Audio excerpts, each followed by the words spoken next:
doon sa doon sa mga kabataan ngayon. So magbibigay lang tayo ng konting motivation doon sa mga new generation ngayon. Alam ko na in love kayo sa mga jowa nyo. Pero guys, kung nasa stage pa kayo ng mga DC, mga bata pa kayo, hindi naman talaga maiwasang magkaroon tayo ng mga jowa, no? Or ma-inlove tayo kasi masarap ma-inlove guys eh. Pero payo ko lang sa mga kabataan ngayon na nag-aaral pa, lalo na doon sa mga boys ha, kasi reality talaga, sa ating mga Pinoy, ang boys talaga ang bumubuhay sa pamilya, sa kanyang mag-ina. So, ang masasabi ko lang, no, doon sa mga lalaki na gusto nang pumasok sa buhay may asawa, so, guys, bago nyo pangarapin yung ganyang bagay, so, kailangan meron na kayong maibubuhay doon sa magiging pamilya nyo. Kasi ang hirap ng buhay, guys, na pag-aawayan nyo pa maski wala kayong pag-aawayan nyo pa yung bigas na walang bigas, pag-aawayan nyo pa. So, doon sa mga lalaki, no, na makikinig dito sa video na to, bago nyo pangarapin na pasukin yung buhay may asawa na yan, kailangan meron kayong ipon, mag-ipon muna kayo, magkaroon muna kayo ng stable na trabaho na balang araw, pag mag-asawa na kayo, meron kayo may pagmalaki doon sa magulang ng babae. No, wala naman pong masama mag-asawa ng maaga, basta meron kang ibubuhay doon sa pamilya mo. At guys, kailangan meron din tayong control sa sarili natin. Huwag yung anak ng anak. Sobrang hirap ng buhay, guys. Isipin yung mga anak natin, pagdating ng araw, kayo mga lalaki kayo dapat mag-control sa inyong dalawang magrelasyon. Lalaki dapat mag-control, guys. Lalaki. Kung ayaw nyo maghirap, huwag kayong mag-anak ng mag-anak. Isa, dalawa, tama na muna yun. Kung kayang dagdagan, dagdagan. Pero hanggang dalawa lang talaga dapat. Kung para hindi kayo mahihirapan. So, bago nyo pasukin yung buhay may asawa, kailangan meron kayong ipon. Mag-ipon muna, guys, kasi yung mga jowa natin, kung talagang mahal ka, makapag-antay yan. Makapag-antayan kung kayo talaga. At doon naman sa mga, hindi pa, dagdag pa ito ha, boys ha, huwag nyong taasan yung standard nyo pagdating sa babae. Kasi yung tsura, yung kinis ng katawan, yung kinis ng balat, ganda ng katawan, mawawala yan pagdating ng araw, pag magkaanak na yung asawa nyo, mawawala yan. Yung ganda ng mukha, yung kinis ng mukha, mawawala yan. Ang hanapin nyo, yung babaeng tulungan kayo sa pangarap nyo na makaahon din kayo sa ihirap. Yun po ang hanapin nyo sa isang babae. Yun. Ang importante sa atin guys, sa mga lalaki dyan na nakikinig sa video to, hanapin nyo sa babae na tulungan kayo, hindi lang yung i-under kayo. Hindi ganun yun. So, dapat kung maging mag-asawa na katulungan ka rin niya maghanap buhay. Hindi yung nasa bahay lang siya, aawayin ka pa pag uwi na wala kang dalang pera. Hindi ganun yun. Mga babae ha, makinig din kayo ha. Huwag nyong gawing under yung mga yung partner nyo. Kasi ang hirap paghanap buhay tapos away-awayin nyo lang. Tapos girls, sa mga girls naman dyan, huwag nyo din taasan ang standard nyo pagdating dun sa lalaki. Isipin nyo ha, tulad ng sabi ko kanina, yung panlabas na nyo guys, yung kagandahan, kagapuhan, malilipas din yan. Ang hanapin nyo sa pagiging partner nyo in the future, yung kahit di man siya nakapagtapos sa pag-aral, basta masipag, may galang, mahal ang pamilya mo, may galang sa magulang mo. Aanhin mo naman yung nakapagtapos ng pag-aaral pero bastos ang ugali, hindi marunong magrespeto sa ating mga babae. Aanhin mo naman yung kagapuhan kung maraming muka, kung maraming jowa.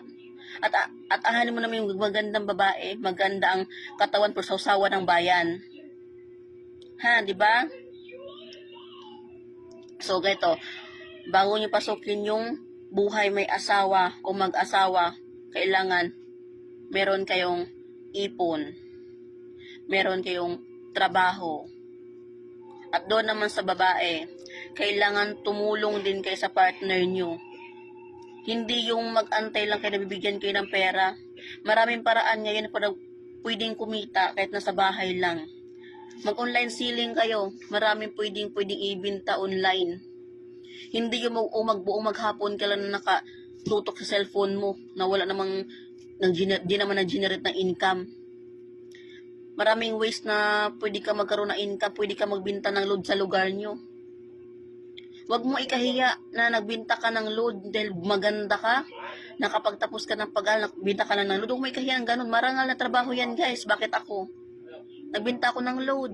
Nag-online selling ko, nagla-live pa ako sa TikTok. Kinakahiya ko ba yun? Hindi ko kinahiya yan. Kasi marangal na trabaho yan. Ang isipin mo doon, nakakatulong ka sa partner mo, nakakatulong ka sa financial nyo.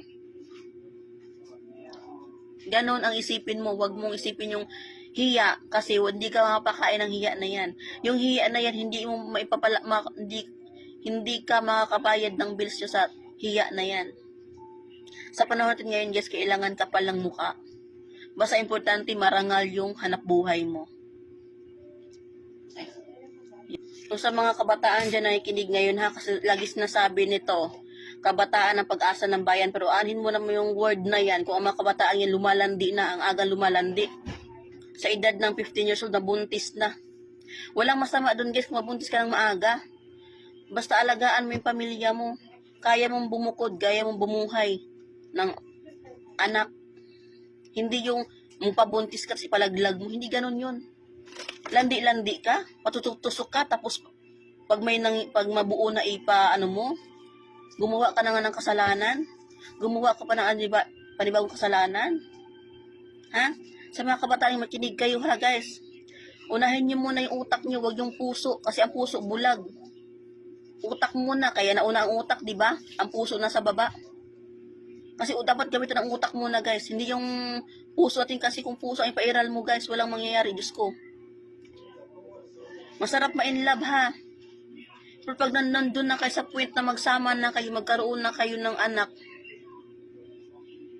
baka dyan na maging miserable ang buhay nyo, lalo na pag wala kayong stable na trabaho, pag wala kayong ipon. So, anong mangyayari? Pupunta kayo sa magulang. Mampabuhay kayo sa magulang.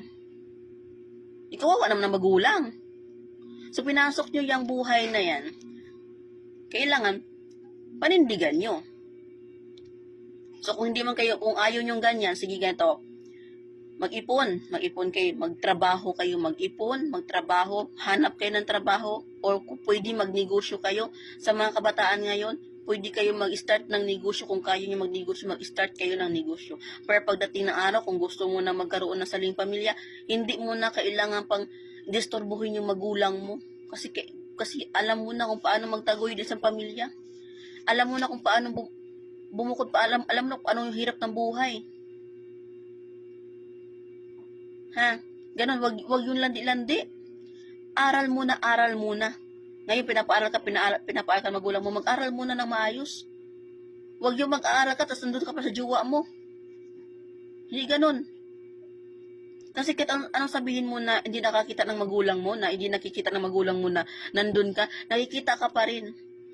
Kasi yung bag mo, yung libro mo, yung damit mo, yung uniform mo, sinong bumili? Magulang mo. O, kasama pa rin ng magulang mo kung saan ka pumunta. Makonsensya ka naman. Makonsensya tayo sa magulang natin nagpaaral sa atin, ha? Sa mga kabataan na nakikinig ngayon. Pakinggan nyo ako. Pakinggan nyo to. Ako, pasalamat kayo. Ngayon, dumating kayo dyan sa point na yan na napag-aral kayo ng magulang nyo. Pero kami, hindi namin naranasan yun.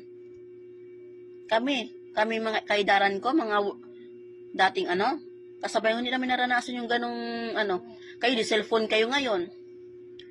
Pag meron kayong project, meron kayong kailangan i-search sa school, cellphone na, isang click lang sa cellphone, nandyan na yung sagot. Walang hirap-hirap, guys. Grabe. Kami dati, kung meron kami kailangan i-search, pupunta pa kami. Ang hirap, kailangan talaga pag-aral namin sa libro. Libro talaga, utak talaga pinapagana namin dati, guys. Pero ngayon, ang dali-dali lang. Sasabayan yung pinangkalandian. Pag pinapalaki, aral muna. Sa kanila landi na yan. Pag kayo mabuntis ng maaga, saan kayo pupunta? Sa magulang din. Di naman nito sa magulang sa inyo na mapabuntis kayo, di ba? na maglandi kayo, di ba? Walang magulang na magsasabing ganun. Ang lagi sinasabi ng magulang, mag-aral kayo. Para pagdating ng araw, magagamit nyo din yan. Nasasabi mo din sa anak nyo. So, bago nyo dati pasukin yung buhay, asawa or mag-asawa or buhay may pamilya, utak muna guys. Kailangan utak ipairal nyo, hindi yung puso. Kasi ang puso bulag.